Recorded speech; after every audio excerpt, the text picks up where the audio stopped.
Queridos amigos, muito obrigada. Como sabem, aproximamos-nos do final do ano da fé, durante o qual celebramos também os 50 anos do Concílio Vaticano II. E um dos frutos deste concílio é, no dizer do Papa Paulo VI, o renovamento carismático católico. De facto, o renovamento surge na Igreja Católica praticamente logo após o encerramento do concílio.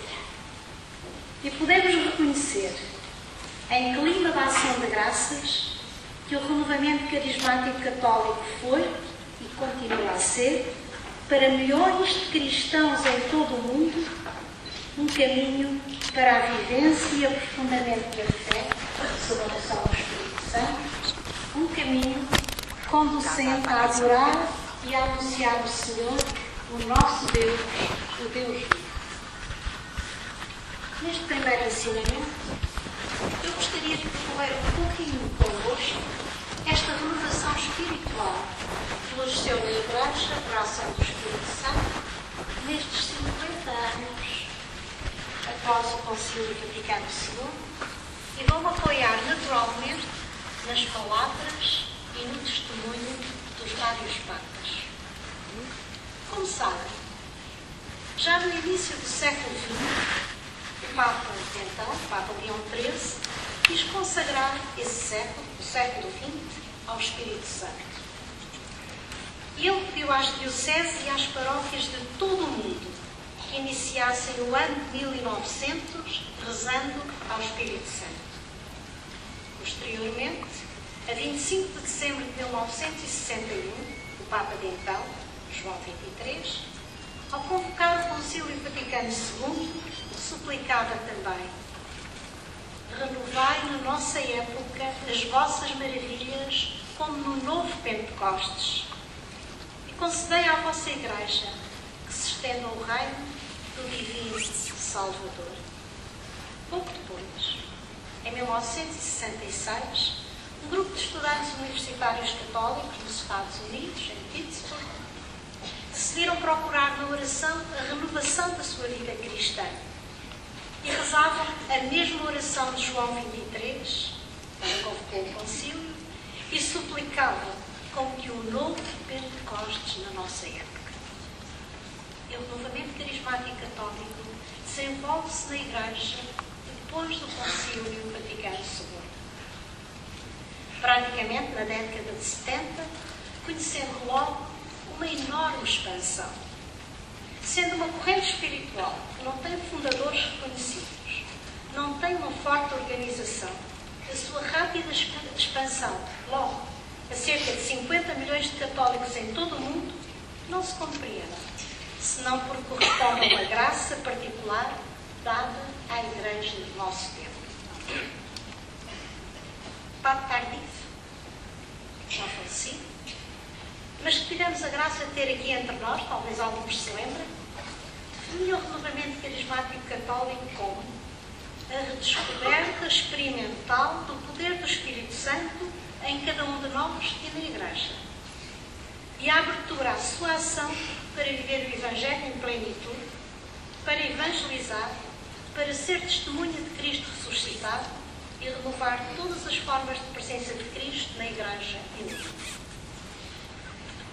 O renovamento carismático católico teve rapidamente um acolhimento favorável, embora prudente, na Igreja. Ainda na década de 70, do século passado, foi acolhido pela Comissão Doutrinal da Conferência dos Bispos Americanos e mereceu declarações favoráveis dos bispos de Porto Rico, dos bispos canadianos, dos bispos da Bélgica, além de intervenções de bispos em vários países por ocasião de encontros de renovamento. Depois, o próprio Papa Paulo VI, nessa altura já Paulo VI, numa audiência geral em novembro de 1972, dizia: escuta, a Igreja precisa do seu eterno Pentecostes. A Igreja precisa de fogo no seu coração, de palavras na sua boca, de profecias no seu olhar. E perante o silêncio vazio dos homens de hoje, a Igreja precisa sentir subir do mais fundo de si mesma a via orante do Espírito Santo. Cerca de um ano depois, realizou-se perto de Roma o primeiro Congresso Internacional do Renovamento Carismático Católico, que reuniu 117 responsáveis de 32 países. Nessa altura já de 32 países. E pela primeira vez, o Papa Paulo VI se dirige ao renovamento carismático. E nessa sua primeira alocução, aos membros do renovamento, o Papa diz: regozijamo-nos convosco, queridos amigos, pela renovação de vida espiritual que hoje se manifesta na Igreja, sob diferentes formas e em diversos meios. Mas algumas notas comuns aparecem nesta renovação. O gosto por uma oração profunda, pessoal e comunitária, um regresso à contemplação e um acento posto de louvor a Deus, o desejo de uma entrega total a Cristo, uma grande disponibilidade aos apelos do Espírito Santo, uma leitura mais assídua da Escritura, uma grande dedicação fraterna e a vontade de colaborar nos serviços da Igreja. Em tudo isto, podemos reconhecer a obra misteriosa e discreta do Espírito Santo, que é a alma da Igreja. Novamente, mais tarde, em outubro de 74, o Papa Paulo VI, dirigindo-se a todos os fiéis lá presentes na Praça de São Pedro, voltava a dizer: a Igreja tem necessidade de que o prodígio de Pentecostes se prolongue na sua história, na história da Igreja e na história do mundo. E chegamos assim ao ano santo de 1975.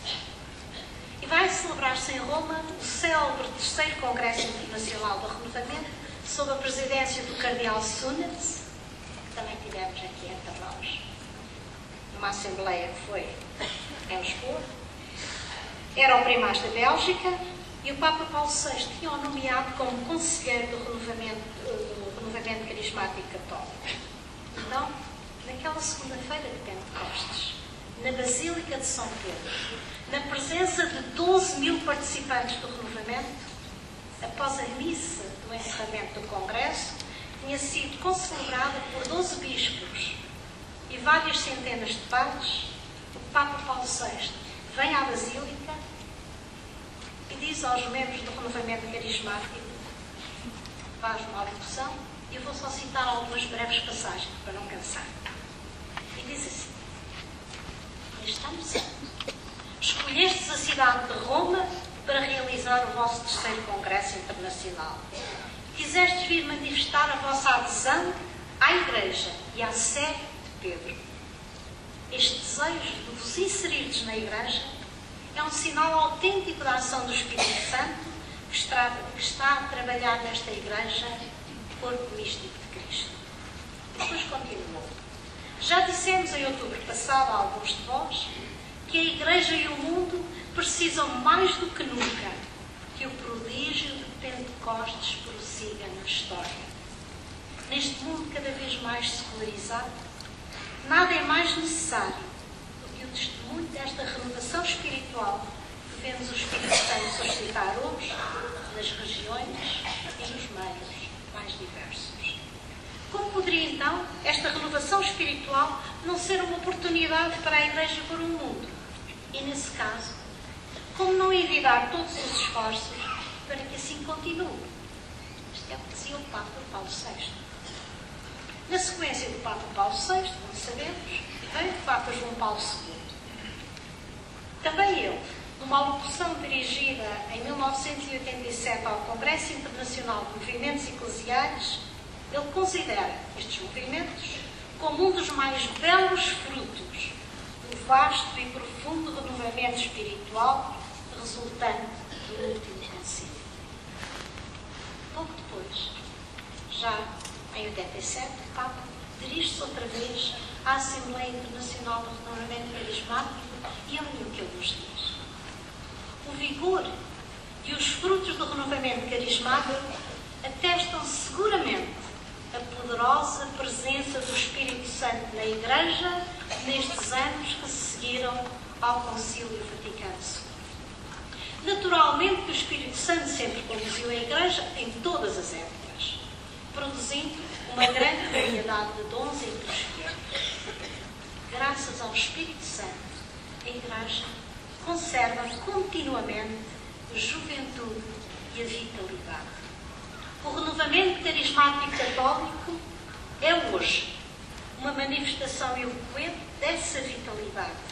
É uma vigorosa afirmação do que o Espírito diz às igrejas no momento em que nos aproximamos do final do segundo milénio. Isto era em 87.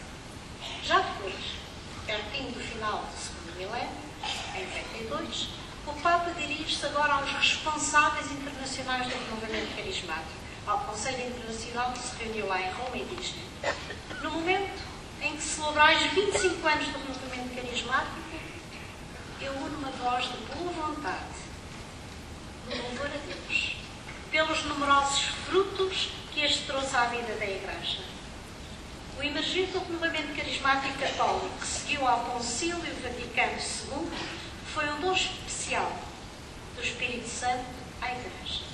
Mais adiante diz: um dos resultados mais importantes deste despertar espiritual foi certamente esta sede crescente de santidade que é visível na vida dos indivíduos e na vida da Igreja. E termina, no final deste segundo milénio, a Igreja, mais do que nunca, tem necessidade de se virar com confiança e esperança para o Espírito Santo, que sem cessar chama todos os crentes para a comunhão de amor na Trindade. Este foi um bocadinho de percurso nestes anos a seguir ao Concílio Vaticano II. É reconhecido que a experiência fundadora desta renovação do Espírito Santo, concretamente no renovamento carismático católico, é a chamada efusão do Espírito Santo. Monsenhor de Montléon, que é um bispo francês, no seu livro Dá Testemunho, que é considerado como um documento de referência para o renovamento carismático, apresenta uma interpretação teológica da efusão do Espírito Santo à luz da tradição da Igreja. E diz que esta experiência da efusão do Espírito Santo, como um pentecostes pessoal, pode ser descrita de muitas maneiras. Pode ser experimentada por um grande número de pessoas em contextos muito diferentes e, por vezes, até sem ligação com membros do renovamento carismático. E penso, noutros círculos, de alvo, etc., também pode haver esta experiência de efusão do Espírito Santo. Mas diz Monsenhor de Montléon, bispo francês, seja qual for a forma como é vivida por cada um, a efusão do Espírito Santo produz efeitos que podemos reconhecer também em nós. E refere, vejam, não se reconhecem em vós também e nós também. O encontro novo, de uma maneira muito pessoal e próxima com Jesus Cristo, reconhecido como Senhor e Salvador. Ou uma percepção muito viva da paternidade de Deus. Ou mais claramente, o encontro direto com o Espírito Santo. Esta experiência, essencialmente de comunhão com as pessoas divinas, varia muito, consoante a forma, a intensidade, consoante as pessoas, a sua vida espiritual, o seu temperamento, a cultura, as circunstâncias. Desaparecendo como uma conversão, ou como uma segunda conversão, representa quase sempre um novo limiar na vida espiritual.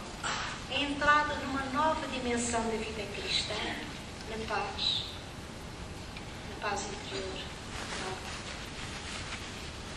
real, se calhar também é a nossa experiência.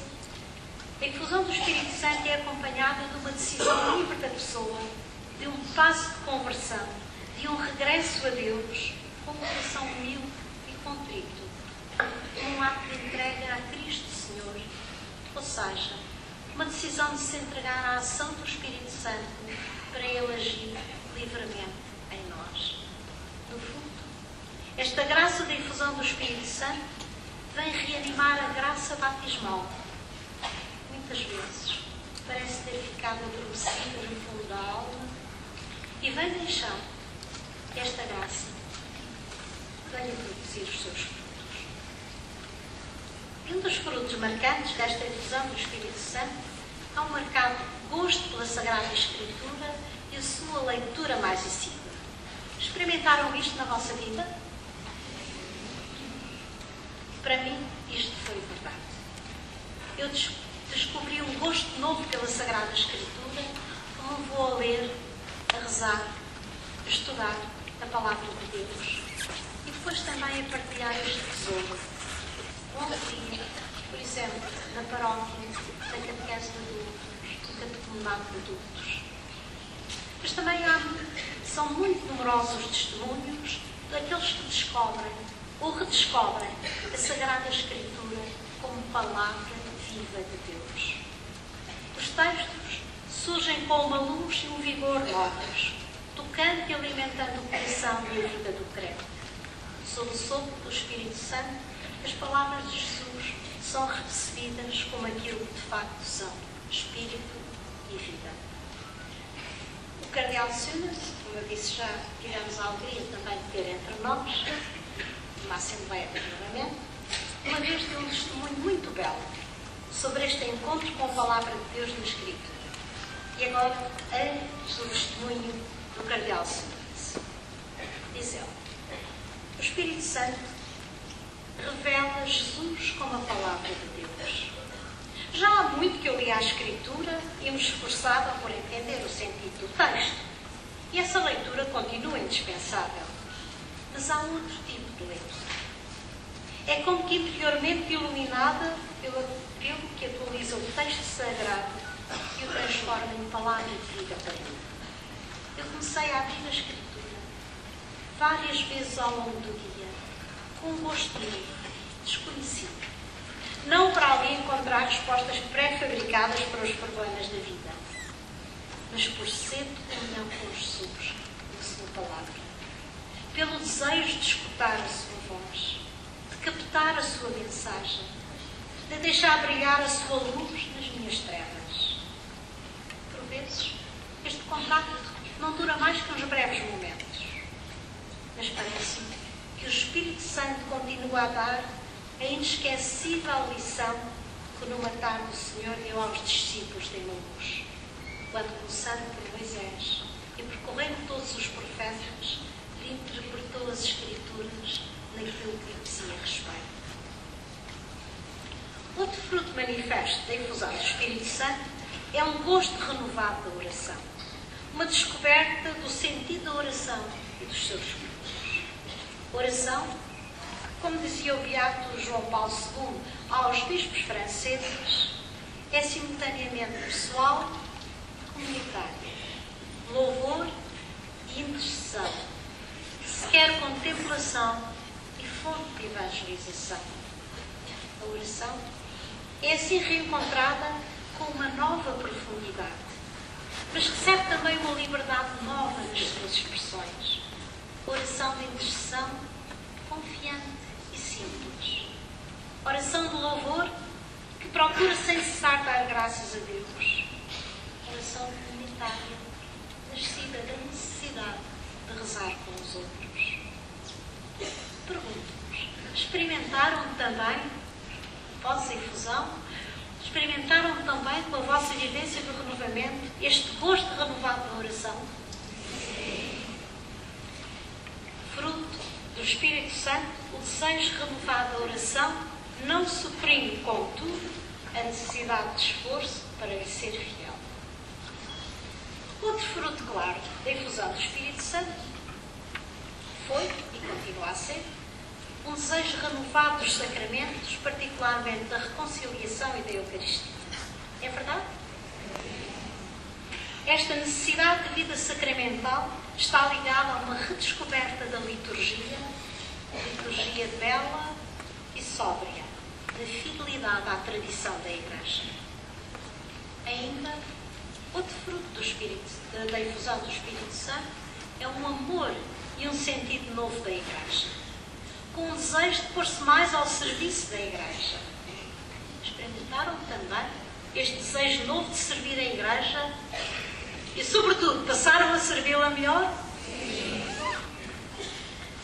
Por outro lado, se há ainda o Papa Paulo VI, no documento Marial e Cultos, o amor pela Igreja traduz-se no amor a Maria e vice-versa, porque uma não pode subsistir sem a outra. De facto, verifica-se em muitos católicos, mas particularmente no renovamento carismático, um grande amor a Maria. Na verdade, da Anunciação ao Pentecostes, Maria está toda envolvida pela presença do Espírito Santo e ela não para de pedir o dom do Espírito Santo sobre a Igreja. O papel de Maria no renovamento, tal como para toda a Igreja e para todos os fiéis, é de os acompanhar nesta peregrinação de fé. Fruto ainda da infusão do Espírito Santo é a experiência e o exercício dos carismas, dons da graça para o crescimento da Igreja. Numa exortação apostólica do Papa João Paulo II, aqui no Fidelis Leis, associa os carismas à santidade e à missão da Igreja. Ele dizia: eles são, efetivamente, uma maravilhosa riqueza da graça para a vitalidade apostólica e para a santidade de todo o corpo de Cristo. Portanto, estão a ver que a riqueza desta renovação do Espírito Santo é imensa e se manifestou depois através de uma imensa quantidade de grupos de oração, de assembleias de oração, com as mesmas características, um pouco por todo o mundo. Uma declaração de 109 bispos da América Latina dizia: estes grupos multiplicam-se quase em todas as dioceses de forma surpreendente. Eles são um dos elementos mais ricos desta renovação do Espírito Santo. E é verdade, esta renovação do Espírito Santo, nomeadamente através do renovamento carismático católico, conheceu uma enorme expansão em todo o mundo. Eu, por exemplo, conheci o renovamento carismático bem longe daqui. Conheci-o quando vivia em Jerusalém. Foi ali, pela primeira vez, fui convidada a participar num grupo de oração. Fiquei tocada pela alegria do louvor, pelo acolhimento fraterno, pelo ambiente de oração alimentado pela palavra da Escritura, pelo sereno exercício dos carismas, como por exemplo da exortação. Regressada a Portugal, fui ensinar à Universidade de Aveiro, e em Aveiro não havia nenhum grupo de oração naquele tempo. Ali conheci a irmã Teresa de Nazaré, que se calhar muitos de vós também conheceram, que acabava de chegar do Brasil, onde tinha tido uma experiência marcante com o renovamento carismático católico. Começamos a rezar juntas. Depois veio mais um. Depois veio mais outro.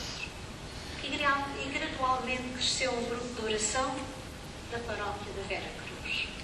Foi o primeiro, mas foi só o primeiro na Diocese de Aveiro. Parece que há um imenso desejo de Deus. E depois voltei a Lisboa e a mesma experiência, este desejo, esta sede de Deus.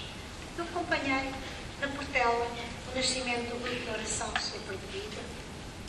Depois em Linda a Velha, o grupo de oração Nova Jerusalém. Depois no Lumiar, o grupo de oração Lumen Christi. E parece que há mesmo um grande desejo de Deus. Qualquer um de vós podia dizer isto da sua própria experiência pessoal.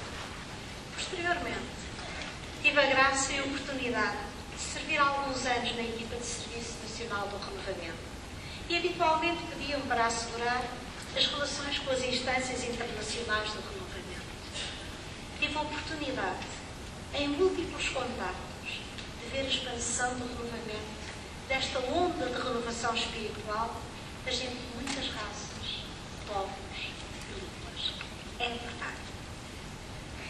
Por outro lado, a infusão do Espírito Santo, ao renovar a graça do batismo e ao chamar à santidade, vai também atrair um certo número de batizados para um compromisso de vida ainda mais radical. Este chamamento ao absoluto do Evangelho pode ocupar a forma de um compromisso de uma vida comunitária, no desejo de uma partilha mais profunda, de uma vida de oração mais profunda, de uma maior comunhão fraterna, de um aprofundar da fé, de um maior desejo de santidade, de um desejo de dar testemunho ao mundo. E foi assim que o renovamento carismático católico viu surgir numerosas comunidades carismáticas católicas. Os seus membros comprometem-se num projeto de vida a dar-se mais radicalmente a Cristo e ao seu reino, a servir a Igreja segundo modalidades bem diversas. Estas comunidades são muito variadas pelo tamanho, pelo estilo de vida, pela forma de compromisso comunitário, pela implantação, pela vocação e missão. Foi-me pedido que dissesse umas palavrinhas sobre estas novas comunidades nascidas da graça do renovamento. Em primeiro lugar, apresentam uma diversidade de formas de vida comunitária que dá testemunho da rica variedade da Igreja. Podemos reconhecer no florescimento destas comunidades um incontestável e magnífico fruto do Concílio Vaticano II pela ação do Espírito Santo. Em novembro de 1996, o Papa João Paulo II, dirigindo-se a responsáveis de comunidades carismáticas católicas, dizia: representai-os comunidades do renovamento carismático do mundo inteiro, que na sua variedade testemunham dons espirituais que o Espírito Santo concede à Igreja nos nossos dias. Como não daríamos graças a Deus pelo fruto abundante que nos últimos decénios a renovação do Espírito trouxe para a vida individual de cada um e para as comunidades. E depois recordou os principais frutos, dizendo: numerosas pessoas foram levadas a saborear a importância da Sagrada Escritura para a vida cristã. Adquiriram um novo sentido de oração e uma grande sede de santidade. Muitas voltaram aos sacramentos. Um grande número de homens e de mulheres alcançaram uma compreensão profunda da sua vocação batismal e consagram-se à missão da Igreja com uma dedicação admirável. Estas comunidades, nascidas da graça do renovamento carismático, incluem-se habitualmente nas chamadas comunidades novas. Mas certamente que uma comunidade não é chamada nova só pelo facto de ser recente. Podemos então nos perguntar se estas comunidades nascidas da renovação espiritual que floresceu na Igreja depois do Concílio Vaticano II trazem afinal algo de novo à Igreja, onde já existiam tantas comunidades mais antigas. Comumente trazem um estilo de vida novo, integrando numa mesma comunidade famílias, sacerdotes, consagrados no celibato. Na verdade, o Espírito Santo é muito criativo e suscita sempre novas respostas na Igreja, renovando-a e rejuvenescendo-a incessantemente para responder às necessidades dos novos tempos. Por exemplo, no século XIII, a Igreja foi profundamente revitalizada pelo nascimento das chamadas ordens mendicantes, os dominicanos com São Domingo, os franciscanos com São Francisco de Assis. Foi uma profunda renovação do tempo. Depois, na primeira metade do século XX, e alguns lembrar-se-ão, a Igreja viu o desenvolvimento da ação católica que correspondia a uma necessidade daqueles tempos. No pós-Concílio Vaticano II, o Espírito Santo suscitou esta renovação e fez florescer múltiplas comunidades novas como resposta às necessidades espirituais dos homens do nosso tempo. Nestas, nas quais incluímos aquelas que nasceram da graça do renovamento carismático, encontram-se, porém, realidades bem diferentes. Algumas escolheram um estilo de vida quase monástico, mas integram-se igualmente famílias, sacerdotes, consagrados, embora com ritmos específicos próprios para cada um destes grupos. Outras estão mais inseridas no coração do mundo, e mesmo se alguns membros vivem em comunidade residencial, outros reúnem-se só para tempos fortes de oração, formação e evangelização. O Papa Emérito Bento XVI, quando era tempo em que era ainda o cardeal Ratzinger e prefeito para a Congregação da Doutrina da Fé, escrevia em 1985: o que é sinal de esperança em toda a Igreja é a eclosão destes novos movimentos que ninguém tinha planeado e por meio simplesmente da vitalidade interior da fé. De facto, não foram iniciados ou implementados nas instâncias hierárquicas da Igreja. Não foram objeto de planificação. Tal como o renovamento carismático católico, as comunidades que dele surgiram nasceram sob o impulso do Espírito Santo. Mas aquelas que cresceram no seio da Igreja e em comunhão com a tradição e o magistério da Igreja. Para além de uma grande diversidade de géneros de vida, de sensibilidades, de missões, que é uma verdadeira riqueza, participam numa mesma renovação da Igreja, verificada após o Concílio Vaticano II e caracterizado, sem dúvida, por esta redescoberta do Espírito Santo, da vida espiritual, da oração, da adoração. Na sua encíclica sobre o Espírito Santo, o Papa João Paulo II dizia: a nossa época é difícil e tem uma particular necessidade de oração. Desde há alguns anos, um número crescente de pessoas nos movimentos, comunidades, colocam a oração em primeiro lugar e procuram uma renovação na vida espiritual. É um facto significativo e reconfortante que contribui para retomar a oração entre os fiéis, levando-os a ver o Espírito Santo como aquele que suscita nos corações o apelo à santidade. De facto, todos estes movimentos e novas comunidades, como aliás toda a Igreja, estão intimamente convencidos que a oração é a fonte de toda a fecundidade apostólica. Acentua igualmente a importância da Palavra de Deus como meio privilegiado de aprofundar a relação com Cristo e de alimentar a fé. Tem também um grande amor pela Eucaristia e assiste-se a uma renovação do culto eucarístico em todas as suas formas, nomeadamente exposição e adoração do Santíssimo Sacramento. Em algumas comunidades, o Santíssimo Sacramento está exposto em permanência e os seus membros asseguram uma adoração permanente, dia e noite. Assiste-se igualmente a um esforço de aprofundamento teológico do mistério da Eucaristia. Naturalmente, a Eucaristia está no centro do dia da vida dos membros das comunidades, como aliás está no centro da vida de toda a Igreja.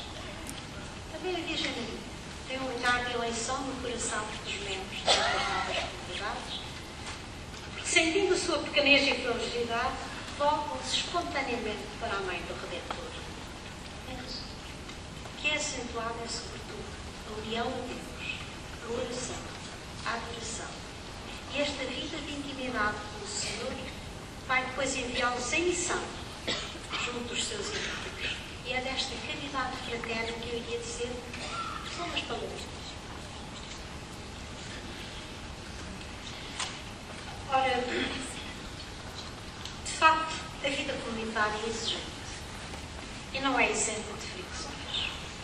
Obriga cada um a esquecer-se mais de si mesmo para estar atento aos outros. Permite que pessoas com sensibilidades e de meios diferentes aprendam a conhecer-se e a amar-se para além das aparências. A vida comum, quando existe, não é o fim em si mesma, mas é de facto um meio de crescimento do amor fraterno. Permite também àqueles que por vezes se sentem demasiado isolados na sua fé, em ambientes indiferentes ou hostis, se reunirem para em conjunto fortalecerem a fé e assim poderem tornar-se melhores testemunhas e anunciadores do Evangelho. Várias destas comunidades, nascidas da graça do renovamento, desenvolvem também obras de misericórdia para servir os mais pobres e os excluídos da nossa sociedade. Aliás, este acolhimento aos pobres está no centro da vocação de algumas destas comunidades. No entanto, o Papa João Paulo II gostava de repetir muitas vezes na sequência do concílio que anunciar o Evangelho é o maior serviço prestado aos homens. Para um cristão, a evangelização é de alguma forma a maior manifestação do seu amor ao próximo. Comunicar a sua fé em Cristo é transmitir aquilo que de melhor se tem. Se calhar lembram-se, quando o Papa Francisco chegou ao Brasil, quando foi às Jornadas Mundiais da Juventude, logo à chegada ao Brasil, ele disse aos jovens: Não tenho ouro nem prata, mas trago aquilo que de mais precioso me foi dado. Jesus Cristo. Lembra-se disto? O Papa Francisco disse que já anteriormente, o Papa João Paulo II, o Beato João Paulo II, também tinha dito aos jovens da América Latina: depois de termos encontrado Jesus Cristo, depois de termos descoberto quem Ele é, não podemos deixar de sentir a necessidade de o anunciar aos outros.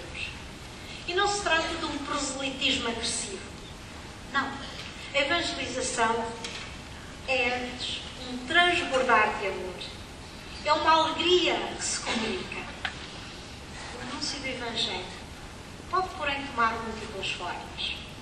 Uma das primeiras é, sem dúvida, o testemunho de uma vida conforme às exigências da vocação cristã. O nosso mundo é particularmente sensível a esta coerência entre a fé, as palavras e os atos. Neste aspecto, o testemunho de radicalidade evangélica de membros de comunidades novas é reconhecido por muitos. Eu estou a pensar, por exemplo, no testemunho dado por alguns leigos na sua vida profissional e às vezes em cargos de grande responsabilidade. Estou a pensar, por exemplo, no testemunho também dado por leigos na sua vida familiar, às vezes partindo a missão com toda a família ao serviço da Igreja e em resposta a um pedido da Igreja.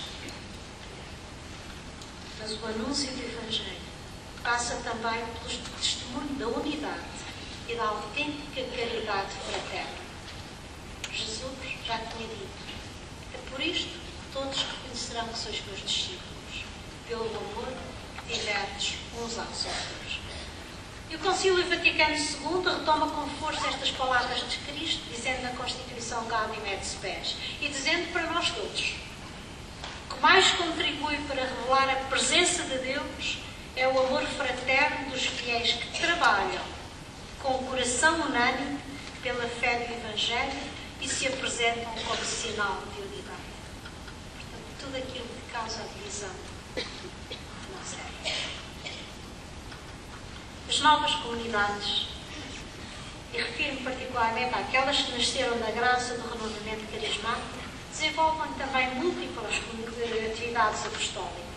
Podíamos citar muitos exemplos: os percursos de descoberta da fé, a evangelização de rua, a publicação de revistas e a edição de livros para evangelizar, os programas de rádio e televisão para anunciar o Evangelho, a escuta por telefone 24 horas por dia para acolher, atender, rezar com pessoas em sofrimento. A formação de jovens em escolas de evangelização luta pelas ações com jovens e, por vezes, com a colaboração dos próprios jovens. A evangelização de casais, os retiros de aprofundamento espiritual e teológico, as missões adjuntas, ou seja, as ações missionárias em terras longínquas e a pedido dessas igrejas locais e, às vezes, bem longe. Tantas atividades. Mas, apesar destas numerosas atividades, a insistência é sobre a primazia da adoração, da oração. Como já disse, em muitas destas comunidades, os seus membros passam horas a interceder pela Igreja e pelo mundo, convencidos como estão que as atividades não terão fruto se não forem sustentadas por uma oração assídua. Estes movimentos e comunidades, surgidos, portanto, após o Concílio Vaticano II, respondem incontestavelmente aos repetidos apelos de Paulo VI e João Paulo II em favor de um anúncio claro e explícito do Evangelho e de uma maior visibilidade dos cristãos. João Paulo II, uma vez, numa viagem à França, em 1986, dizia: num país em que muita gente tem tendência a considerar a fé como um assunto secreto, privado, a Igreja deve ser um sinal visível, como uma luz sobre o lampadário.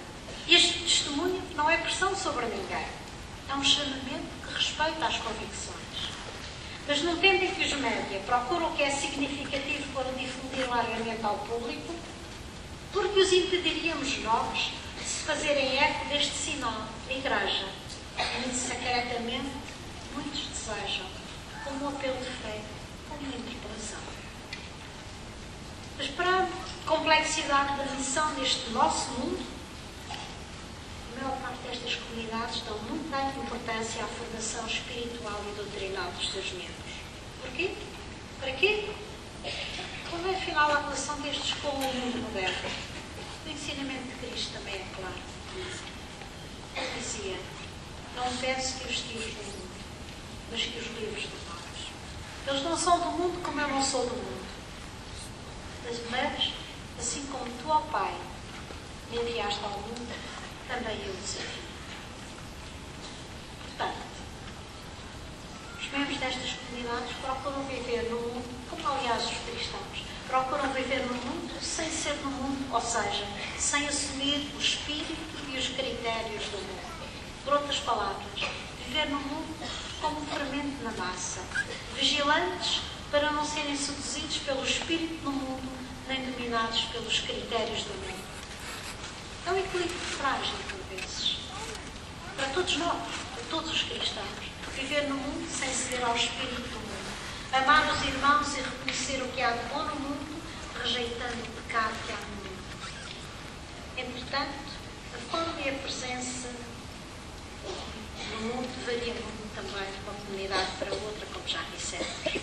Mas todas estas comunidades manifestam um grande amor à Igreja e a sua ligação à Sé de Pedro em Roma é muito importante. Procuram desde o início o reconhecimento junto da Santa Sé e o encontro com o Papa. E encontraram bom acolhimento junto dos Papas Paulo VI, João Paulo II, assim como da parte dos cardeais. O então cardeal Ratzinger, atual Papa Emérito Bento XVI, dizia em 1985: nestas comunidades se desenha, ainda que sem ruído, que nos leva a pensar no alvorecer de Pentecostes na Igreja. Certamente vão pôr alguns problemas, mas isso é verdade em relação a tudo o que está vivo.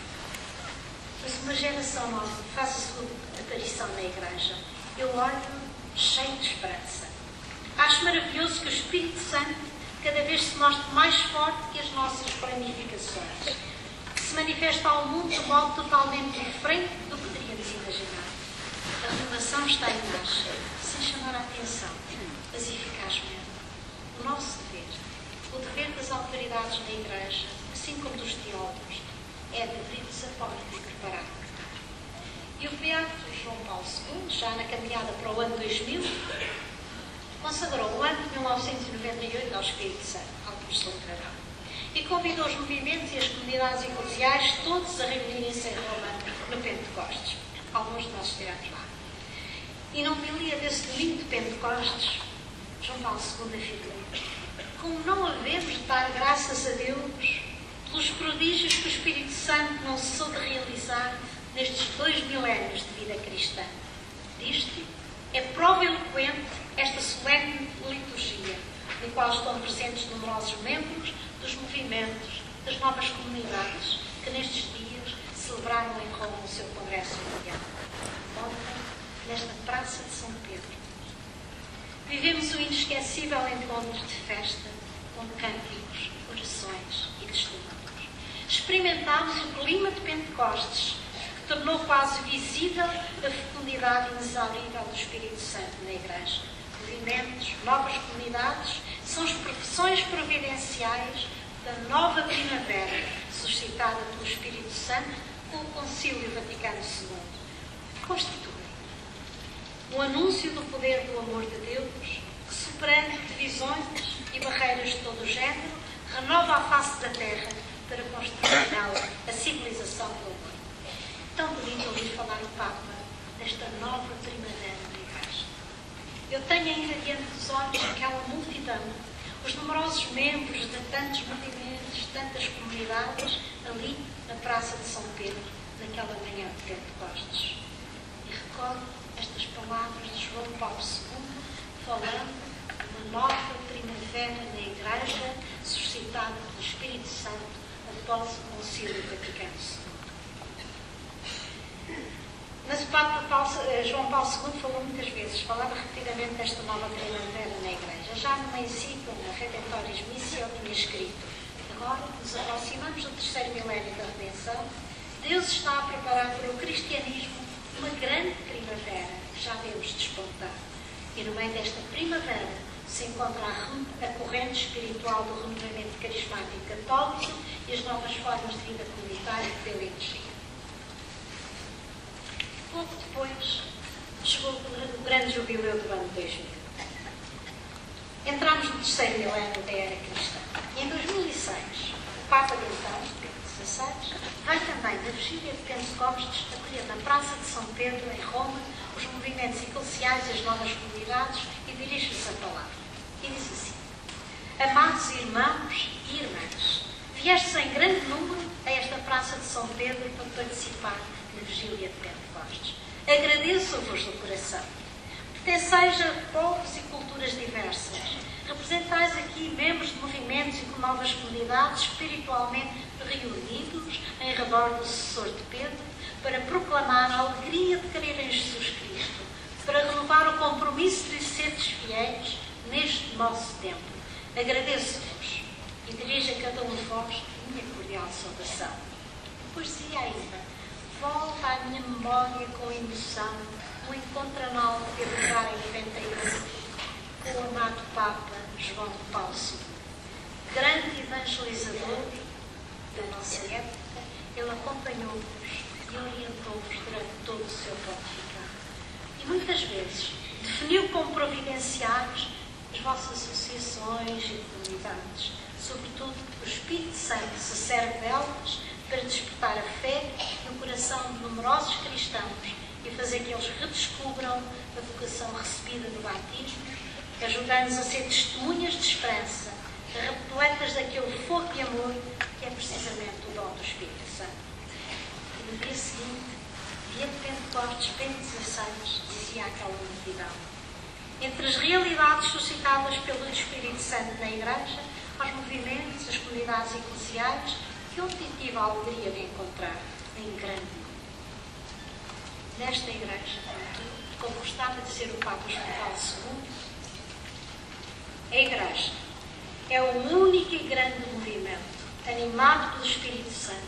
É um rio que atravessa a história para regá-la com a graça de Deus a tornar fecunda de vida, de bondade, de beleza, de justiça e de paz. Embora hoje o mundo viva uma crise difícil, nós ouvimos constantemente falar de crise, com consequências complicadas nas nossas vidas, nós não podemos deixar de dar graças a Deus por esta primavera de renovação espiritual que o Espírito Santo, após o Concílio Vaticano II, suscitou na Igreja. João Paulo II, na carta apostólica do início do novo milénio, dizia para nós todos: sigamos em frente com esperança. Diante de nós, diante da Igreja, temos um novo milénio, como o vasto oceano, onde podemos aventurar-nos com a ajuda de Cristo, o Filho de Deus, que encarnou há 2000 anos por amor dos homens, continua também hoje em ação. Temos de ter um olhar límpido para contemplar a ação de Deus. Mas temos, sobretudo, de ter um coração grande para nos tornarmos instrumentos de Deus. Cristo convida-nos, mais uma vez, a pôr-nos a caminho. Ide, ensinai todas as nações, batizando em nome do Pai, do Filho e do Espírito Santo. O mandato missionário, neste terceiro milénio, convida-nos a todos a ter o mesmo entusiasmo dos primeiros cristãos. Podemos contar com a força do mesmo Espírito que foi dado por Pentecostes e que nos impele hoje de novo a evangelizar, animados pela esperança, como diz São Paulo, não nos deixa confundir. E o Papa Emérito Bento XVI, na Carta Apostólica Porta da Fé, que escreveu para o início do ano da fé, dizia-nos a todos nós: o amor de Cristo nos impele. E depois continuava: é o amor de Cristo que enche os nossos corações e que nos impele a sair, a ir evangelizar.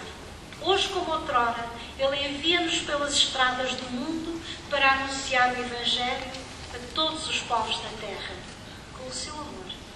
Jesus Cristo atrai a si os homens de cada geração.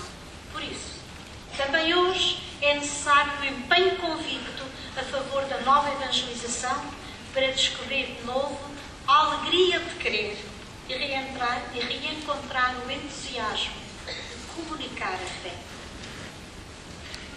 A fé, diz ele, obriga cada um de nós a tornar-se um sinal vivo da presença do ressuscitado no meio do mundo.